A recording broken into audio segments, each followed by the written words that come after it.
গায়ে drop shoulder T shirt, কানে earphone, চোখে কালো চশমা, ফিয়ারলেস লুকে এয়ারপোর্টে টাইগার সেন্সেশন নাহিদ রানা। গন্তব্য পাকিস্তান, লক্ষ্য পিএসএল এ গতির ঝড় তুলে প্রতিপক্ষের বুকের কাঁপন ধরানো। চলতি আসরে নাহিদ রানার গায়ে উঠছে বাবর আজমের দল পেশোয়ার জালমির জার্সি।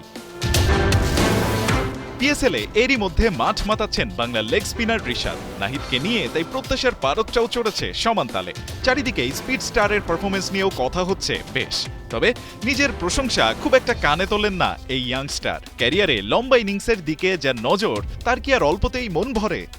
আসলে প্রশংসাগুলো আমি যতবারই কম দেখি, কারণ প্রশংসা হচ্ছে মানুষের ভিতরে স্যাটিসফাই নিয়ে চলে আসে। সব জিনিস আমি যত পারি কম দেখার চেষ্টা করি।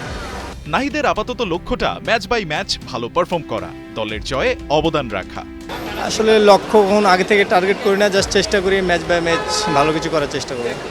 জালমির অধিনায়ক বাবর আজমকে নিয়ে নিজের মুগ্ধতার কথাও জানাতে ভোলেননি। পিএসএল এ গিয়ে নিজের বোলিং ডেভেলপমেন্ট নিয়ে কি কাজ করবেন জানিয়েছেন সে কথাও।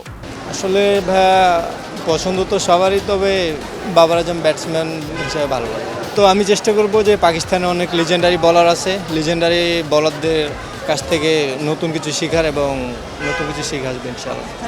ক্যারিয়ারে প্রথমবার ফ্র্যাঞ্চাইজি লিগ খেলতে যাওয়ার আগে দেশবাসীর কাছে চেয়ে গেছেন দোয়া আর শুভকামনা। দেশবাসীর কাছে একটাই চাইবো, যাতে তারা আমার জন্য দোয়া করে, যাতে আমি সুস্থ থাকি।